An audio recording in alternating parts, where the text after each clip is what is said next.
Alhamdulillah walladzi arsala rasulahu bil huda wa dinil haqq liyudhhirahu 'ala dini kullihi wa kafa billahi shahidan wa kafa billahi wakila. Nashhadu an la ilaha illallah wahdahu la syarika lah wal awwal wal akhir wal zahir wal batin wa huwa kullu shay'in 'alim. Nashhadu anna Muhammadan abduhu wa rasuluh. Allahumma shalli ala sayyidina Muhammad. Allahumma shalli ala sayyidina Muhammad. Allahumma shalli ala sayyidina Muhammadin al-Fatih wa salli ala sayyidina Muhammadin. Ayyuhal fillah taqullaha wa taqullaha wa la tamutunna illa wa antum muslimun. Allahumma taqabbal wa sallim ala sayyidil muslimin wa ala nabiyyi Muhammad sallallahu alaihi wasallam. Assalamualaikum warahmatullahi wabarakatuh.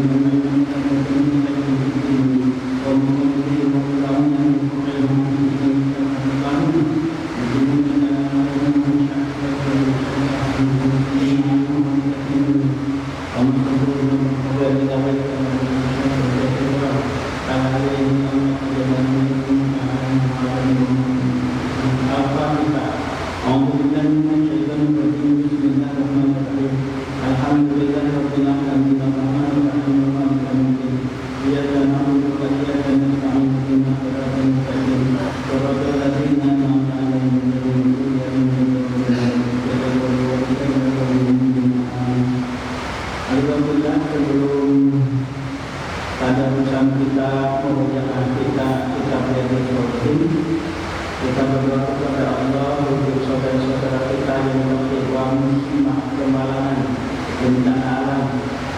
Hakikatnya adalah untuk bersih, untuk beringatkan dosa musibah itu bagi orang yang beriman. Allah angkat derajatnya, Allah masukkan orang lain di lainnya, yaitu muslimin-muslimah khususnya umumnya penduduk di Sumatera Barat, 3 kota, dan juga di Sumatera Utara, dan juga di Aceh.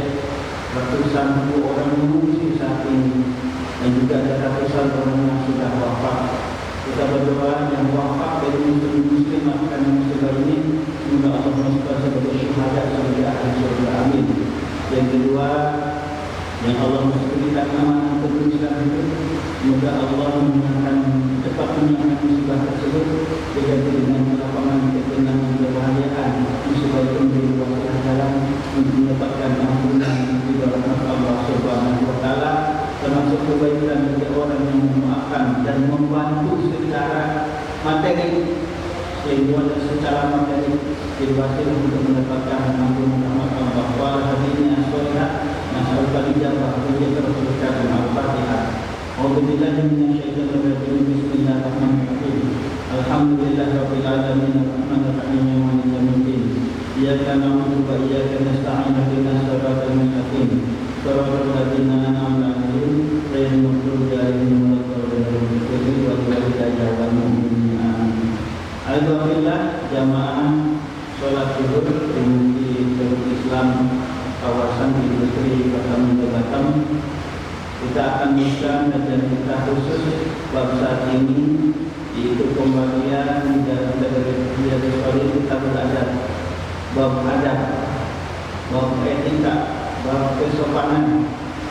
Bab ini diantara ciri khas Islam, yaitu mempunyai akhlak yang mulia. Selain diantara inti dari ajaran Rasul Muhammad Sallallahu Alaihi Wasallam seperti sabdanya, Innama bu'istu liutammima makarimal akhlaq. Sesungguhnya aku diutus diutus oleh Allah untuk menggunakan akhlak-akhlak yang mulia. Karenanya kita akan mengamati dari awal kajian yang pertama, yaitu bab budaya bab malu.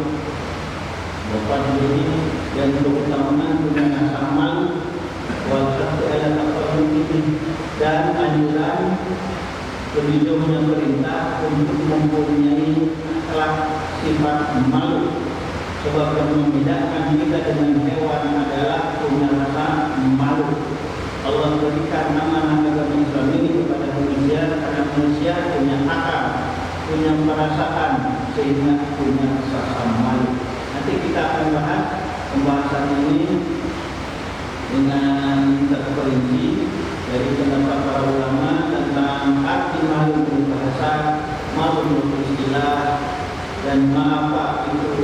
faidah manfaat dari punya rasa malu.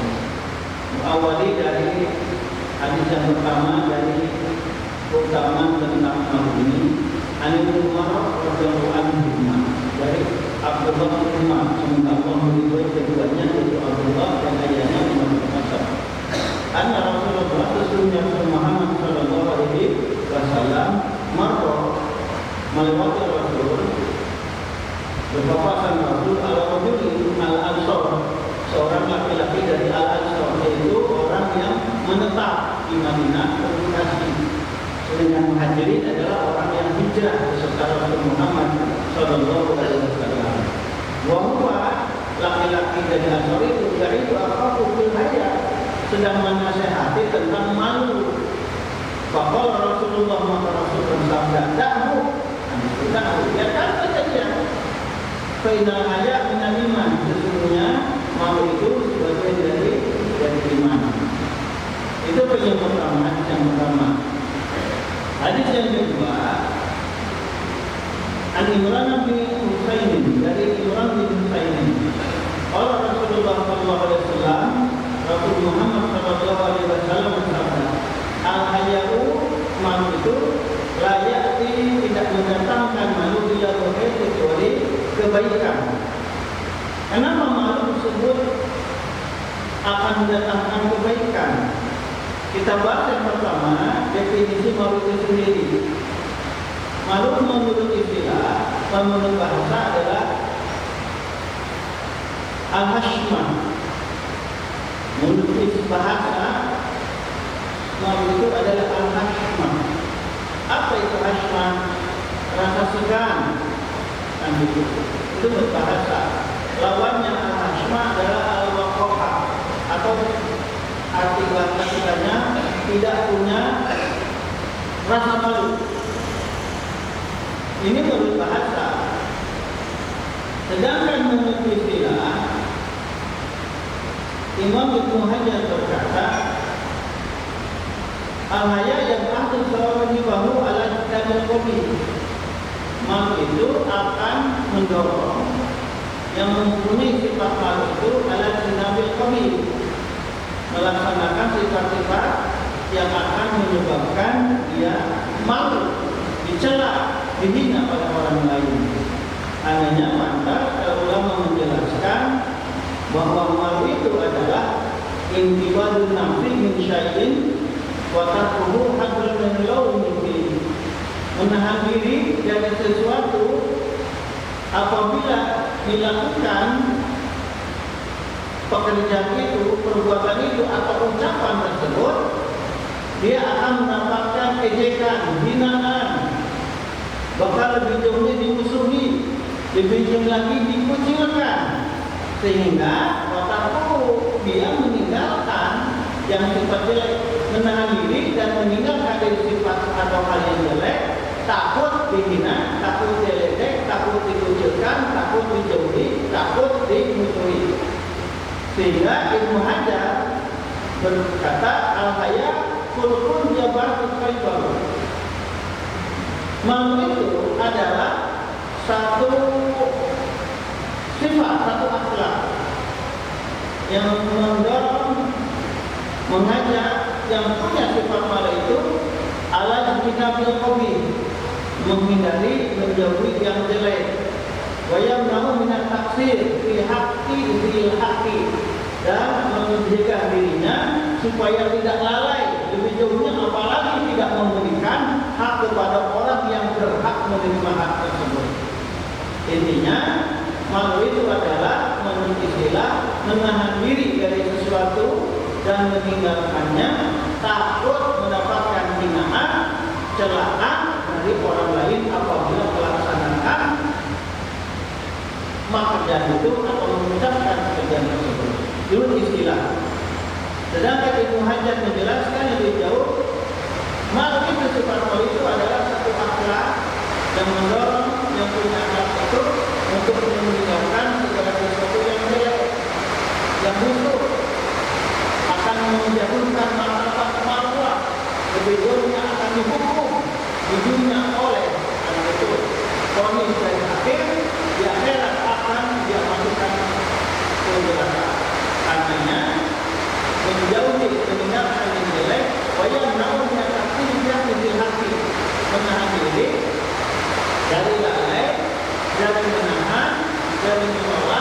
tidak memberikan hak kepada yang punya hak.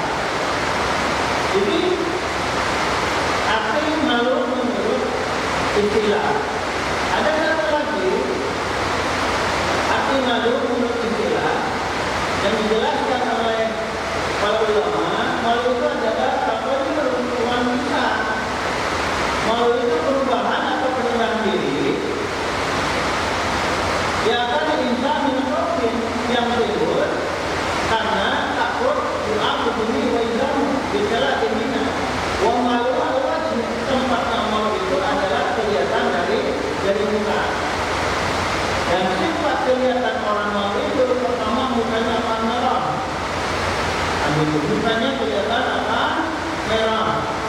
Bahkan lebih buruknya badannya pun akan gemetar, akan lemah karena malu tersebut. Contohnya adalah malu seperti umumnya.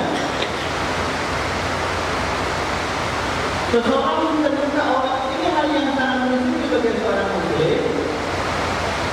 Ada muslimah di Inggris ketika ditarik oleh hampir yang benar-benar mengatakan bahwa Islam di atas seluruh Islamofobia ditarik di stasiun kereta api di Inggris. Marah perempuan itu, malu merah mukanya. Kenapa malu? Kelihatan rambutnya. Kelihatan rambutnya, padahal untuk rambut itu diantara kewajiban sebagai seorang muslimah. Dari sifat malu itulah yang mempertahankan dirinya sehingga orang tersebut, orang muslimah tersebut menghajar memukul membentak orang kafir tersebut yang melecehkan muslimah tersebut. Malu rambutnya kelihatan.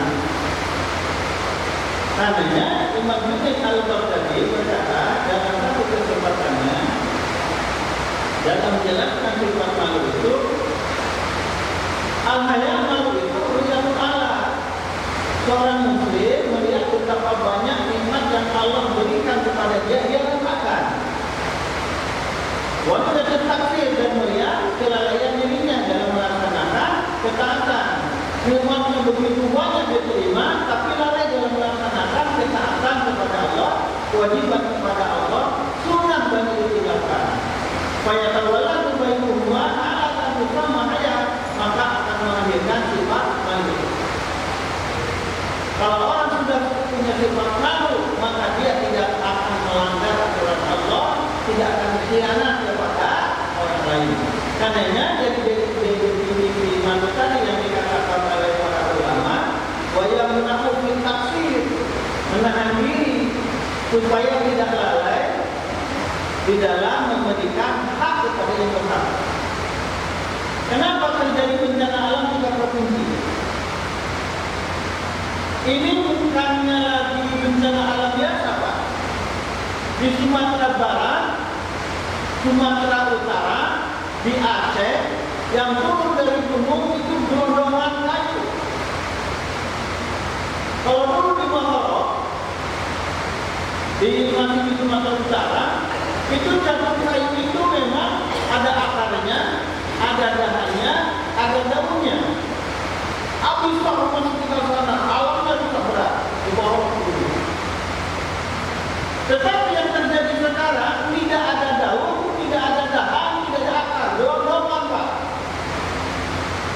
Sehingga seperti halnya bola bowling itu menghantam poin-poin bowlingnya itu. Kan ada poin itu banyak ya, ada yang didirikan, dilempar kalau hujan itu seperti itu, gelondongan benar. Bukan karena curah hujan tinggi sehingga terjadi abrasi, bukan cuma itu, tetapi memang hutannya dibakar. Untuk apa? Program pemerintah adalah membuka kebun sawit seluas-luasnya. Belum lagi tambang dikeruk di bumi ini. Nikelnya diambil, emasnya diambil, semua diambil. Sehingga 10 juta hektar lebih hutan di Indonesia habis. Bayangkan Pak, 10 juta hektar hutan di Indonesia yang menjadi paru-parunya penghasil oksigen di dunia itu habis. Oleh siapa? Orang-orang yang tidak punya dasar malu, pengkhianat. Siapakah? Oknum eksekutif pemerintah. Gak mungkin itu terjadi kalau tidak ada izin dari pemerintah. seperti sabda Rasul, ayat munafik salah. Di antara tanda munafik itu 3. Di antaranya jahdu minal amanah, apabila amanah khianat. Sebab berapa lama dia akan menjabat? Bupati, wali kota, gubernur 5 tahun. Pikirannya seperti itu. Jadi jabatan itu bukannya amanah jadi amal jariah untuk kebaikannya. Padahal kalau berbuat amal baik, amal soleh, amal jariah, jalani berbagus. Masa perjalanan 5 kilo sampai berjam-jam bisa masak di daerah Sumatera, Kalimantan, di Jawa, menjadi murah. Anak-anak nyebrang sungai airnya deras, jembatannya roboh, itu bukannya jembatan kayu Pak, yang berkelangsungan pakai kayu hebat di Indonesia. Dan itu kenapa terjadi? Karena pelaku pencalonan mereka uang kepada orang rakyat yang memilihnya, dia ngutang kepada Bang Emo, sebab ada donaturnya, bukan donatur. Kalau yang meminjamkan uang lah, kalau itu ada gubernur, wali kota, ini kata siapa? Kata Mahfud MD, mereka seperti itu. Ada cekongnya, orang-orang itu bagaimana? Kamu tidak akan dong kalau jual beli bisnis itu rupiah.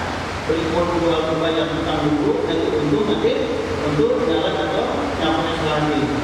Termasuk eksekutifnya, legislatifnya, anggota parlemen yang punya tugas untuk mengawasi, menegur eksekutif pemerintah, kebagian kewenangannya. Lebih parahnya lagi, yudikatif di Indonesia terlibat oknumnya itu. Kenapa? Korupsi, nepotisme. Ini kalau diusut Bapak Ibu, kasus musibah 3 provinsi, itu ribuan orang di penjara Pak. Kalau polisi objektif, kalau KPK objektif, kalau BPK objektif, pasti di penjara ribuan orang. 1000% kita yakin. Kenapa? Itu bukan cuma bencana alam biasa, bukan hanya curah hujan tinggi seperti Menteri Lingkungan Hidup berkata, Menteri Kehutanan itu berkata seperti itu. Itu kalau curah hujan tinggi terjadi longsor, kita perbedaan air bukan cuma itu. Di bawah hutan 10.000 hektar hutan habis di Indonesia. Yang turun adalah bukan lagi kayu pohon yang ada akar, ada dahannya, ada daunnya, itu habis gelondongan Pak. Di Laut Sumatera Barat itu di pantai itu kan gelondongan Pak. Pantas kalau Allah berfirman, Zuharul Fasad fil barri wal bahri, telah jelas kerusakan di muka bumi ini, di darat dan lautan. Bima kasabat aidina, karena tingkah laku kejahatan manusia. Kambing cuma makan apa? Daunnya. Babi hutan cuma daun, akarnya dimakan. Itu pun hanya 1, 2, 3 atau beberapa batang pohon. Manusia biasa, rakyat biasa, untuk buka lahan pakai cangkul, pakai beken jerusin. Mereka pakai eskavator. Bayangkan saja Pak, habis Pak, coba tengok Pak. Tengok di medsos itu. Mulus dada gitu. Terus terang saja, saya lama puasa nonton berita, nggak ada yang mengenakan di Indonesia itu berita, nggak ada yang mengenakan. Korupsi di mana? Kepala desa, ratusan kepala desa itu menyalahgunakan dana pembangunan desa, lebih dari 500 kepala desa. Bayangkan Pak, seluruh Indonesia, mungkin ribuan. Belum lagi kementerian satu persatu itu ditangkap. Jadi kalau eksekutif pemerintah, legislatif, anggota parlemen, wakil rakyat, yudikatif yang punya hukum, dimulai dari polisi yang menangkapnya, terus jaksa yang menuntutnya, hakim yang memutuskan, terlibat kepada polusi, korupsi, kalau sudah selesai jadi maling, maka negara akan kacau seperti sekarang ini. Oknumnya terlalu banyak. Siapa yang salah? Semua salah. Berawal dari pemilihan eksekutif, legislatif, pilpres, pemilu yang manipolitik. Ini dibakar banjir Pak. Nah inilah kalau sudah tidak punya rasa malu, seperti Rasul bersabda, di dalam tastahi fasna masyita. Kalau kamu sudah tidak punya rasa malu lagi, fasna masyita, berbuatlah secara kehendakmu. Allah akan mengazab bagi siapa saja orang yang sudah tidak punya rasa malu, sebut dengan orang munafik dan kafir. Allah akan memberikan pahala upah kepada orang yang punya rasa malu, jadi mukmin. Sebab seperti kataan Syahjuddin Al-Baghdadi, bahwa sifat malu itu timbul kenapa? Karena kesadaran ru'yatul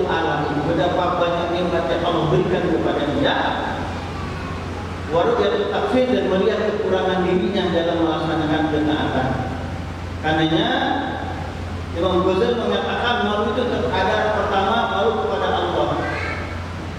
Diawali dengan pembagian tiga sifat malu tersebut. Ulama menjelaskan malu itu terbagi dua bagian. Pertama adalah nafsani, alladzi khalaqallahu fi nufusi kulliha kal haya'i min kashfil awrati wal iman badanna. Pertama ada malu yang memang sifat bawaannya, garisannya, nalurinya, karena punya akal dan perasaan. Ini Allah tanamkan kepada manusia yang berakal dan perasaan. Seperti apa?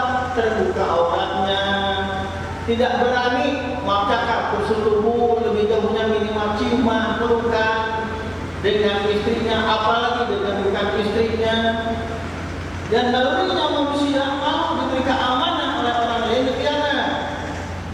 Misalkan gini, nih bang mau ke ini ya, mau ke Jogja lagi ya. Saya nggak sempat datang lagi.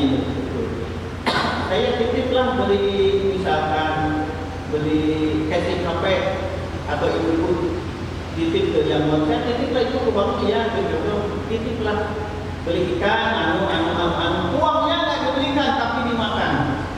Gimana perasaan tentang yang membelikan uang ini? Marah, jengkel. Kalau urusannya sudah nyambut uang banyak, itu bisa lapor polisi, pasal pencurian. Nah nanti orang yang dari itu kalau punya amanah malu kan sudah dikasih ongkos untuk berikan atau untuk beli casing HP untuk apa, saya malu. Tukang bangunan, berapa ini untuk bangun rumah ini? Sekian pak bahannya sekian 200 juta, upahnya misalkan tukang adalah 250.000 sehari, kan seperti itu kan, batasnya sekitar 250.000. Ladennya atau yang handphonenya itu sekitar 150.000-an. Borongan, uangnya diambil, tapi proyek terbengkalai. Ada banyak terjadi pak, banyak terjadi kayak gitu. Ini zaman saya tertipu kayak gitu. Ujung-ujungnya apa? Lapor ke polisi, diusut, di penjara. Kalau punya rasa malu begitu dapat amanah, malu saya kalau nggak melaksanakan tugas yang diberikan oleh yang punya uang ini. Akhirnya dikerjakan sebaik-baiknya.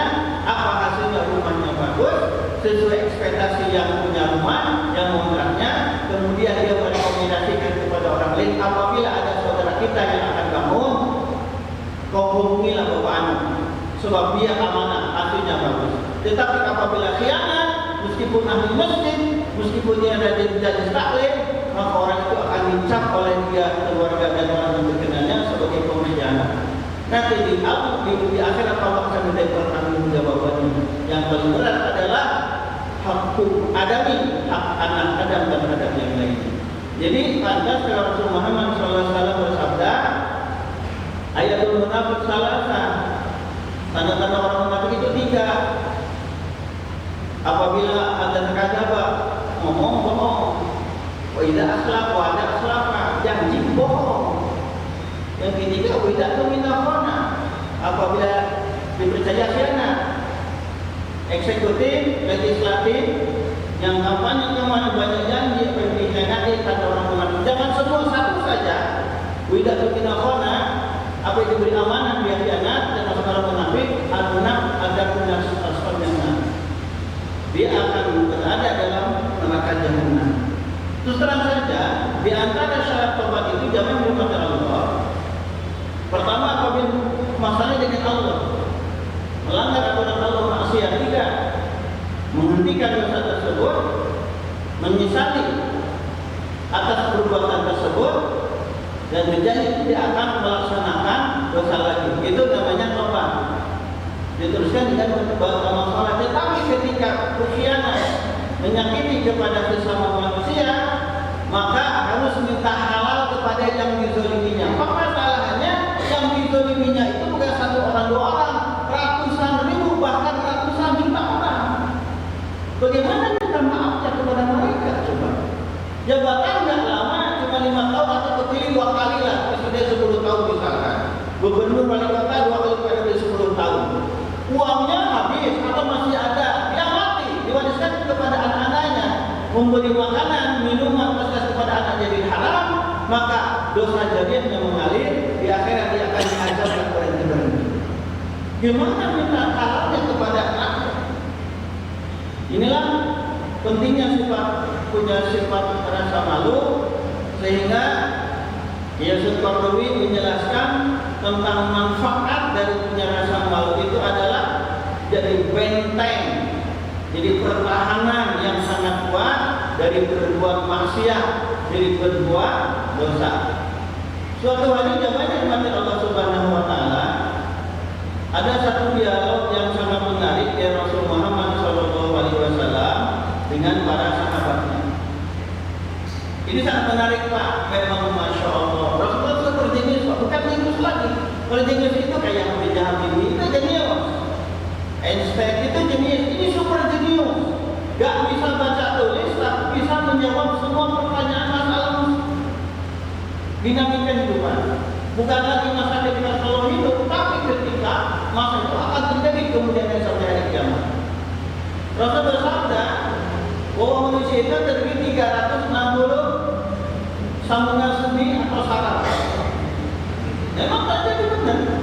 Memang benar 360 sambungan sendi dan saraf yang ada pada manusia. Nah, akhirnya memiliki sunnah. Berarti Imam At-Tirmidzi an Abdullah masuk di Abdul bin Mas'ud. Kalau berkata Abdul bin Mas'ud, kalau Rasulullah SAW, istahi min Allah atau hayat. Ini hadis malu yang kita bahas ini. Kamu harus benar-benar malu kepada Allah. Allah berkata, Ibnu Mas'ud, dulu kami berkata pada sahabat, ya Rasulullah, inna nastahi, walhamdulillah ya Rasulullah, kami sudah malu kepada Allah. Dan senantiasa malu kepada Allah. Kalau Rasulullah berkata, laisa zalika, bukan itu yang dimaksud dengan cuma ucapan, tapi harus dibuktikan. Walakin malu itu al-istiad min Allah, malu kepada Allah itu hak hayat, sebenarnya malu antara Allah sama memaaf. Kamu menjaga kepala dan isi kepalanya. Jangan sampai ada pikiran-pikiran yang melenceng dari ketaatan kepada Allah. Jangankan melaksanakan korupsi, terbersih saja berbuat korupsi tak akan terjadi. Jangankan zina, terbersih saja berbuat zina atau melakukan hal yang berdekatan zina tidak akan terpikirkan. Sebab dari hasil punya dasar malu itu punya keyakinan, keimanan, wallahu ma'ak wa Allahu ma'akum. Allah serta kamu.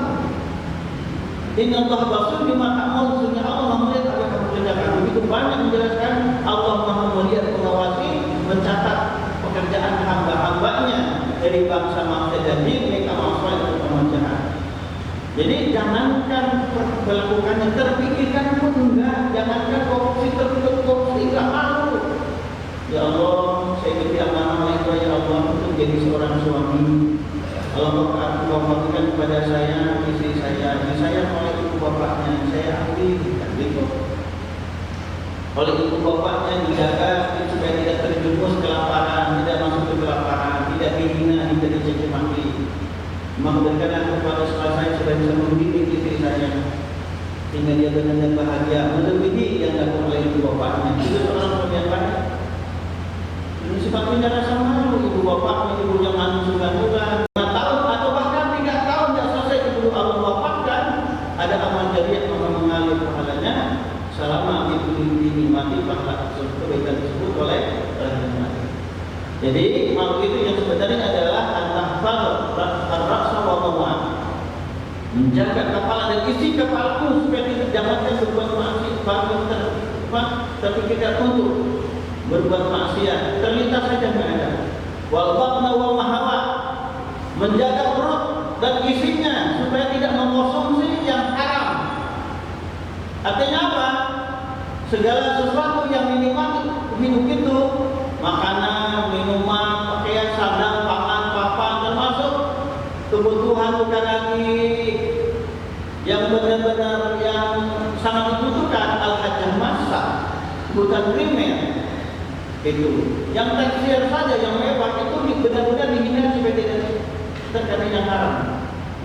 Dijaga makanan itu sampai dikatakan Imam Ghazali dalam kitab Ilmu menjelaskan ada seorang istri, ini sahabat yang berkata, kepada suaminya, suamiku, abangku, kalau bahasa kita ayam, nah ayamku, silakan Pak, ibu panggil suami dengan panggilan yang menyenangkan, apapun panggil bisa menjadi apa, boleh ayam Pak, kalau Pak silakan, menyenangkan pasangan itu sunnah hukumnya.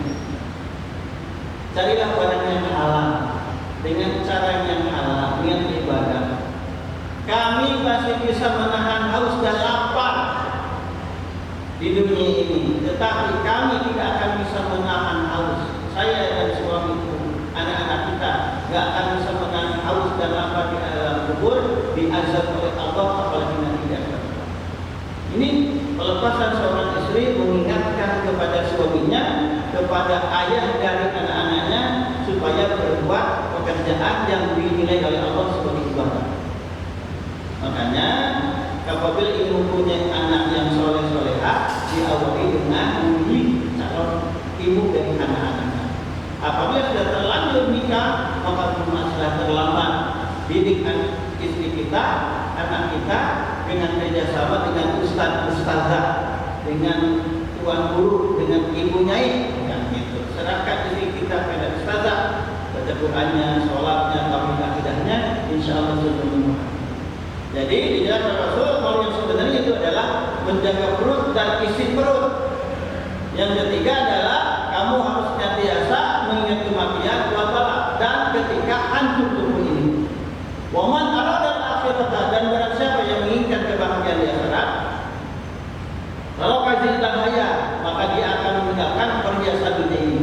Bukan untuk gagah-gagahan kemewahan, tetapi untuk memenuhi kebutuhan hidup di dunia dan di akhirat.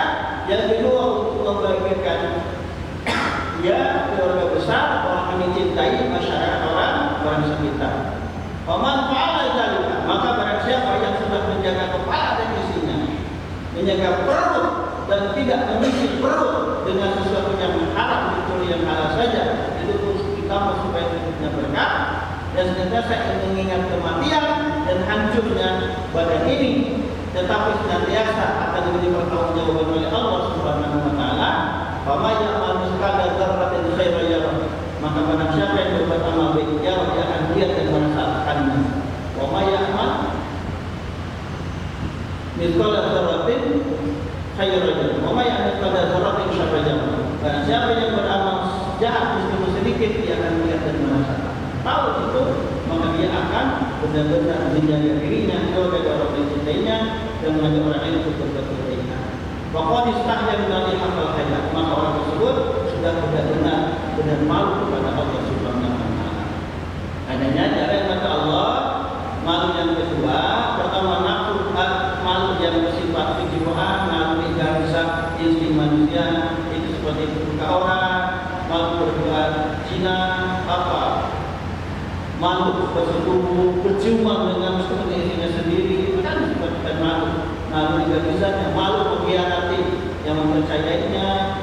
Yang kedua adalah malu imani, yaitu ayat al-mu'min an fi'il ma'asi, dia mencegah dirinya dari berbuat maksiat, khaufan minallah, karena takut kepada Allah Subhanahu wa taala. Malu pertama, malu kedua harus dibina dari awal sehingga kita menjadi orang-orang yang bertakwa, karena seperti sabda Rasul Muhammad SAW pada pembahasan tadi, bahwa malu itu semuanya adalah layak tidak khairun. Malu itu dasarnya adalah akan mengajak pelakunya berbuat kebaikan. Al-haya layak tidak khair. Malu itu tidak mendatangkan kecuali kebaikan, seperti yang sudah dijelaskan oleh para ulama tadi.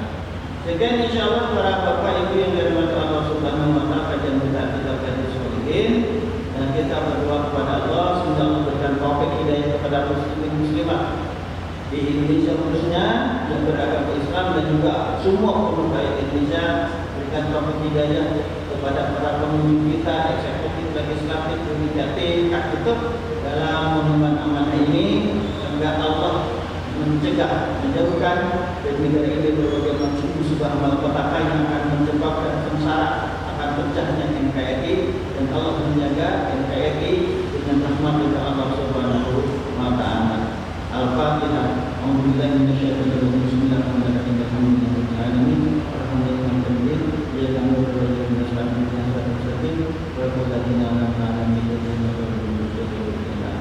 اللهم صل على سيدنا محمد صلى الله عليه وسلم. اللهم اغفر لنا ذنوبنا وذنوبنا كما رحمنا شرارا وأعطنا سبحانه Muhammad kepada kami di dunia sana wakil atas sana Muhammadna Allahumma sallallahu alaihi wasallam Allahumma sallallahu alaihi wasallam Allahumma Rasulullah subhanahu wa ta'ala masyaallah kitabih Allahumma syahidna kami sallallahu alaihi wasallam Muhammad Nabi wa ilhaman malaikatul muqarrabin kepada kami di dunia sana wakil atas sana Muhammadna Rasulullah sallallahu alaihi wasallam Subhanallah wa bihamdika asyhadu an la ilaha illa anta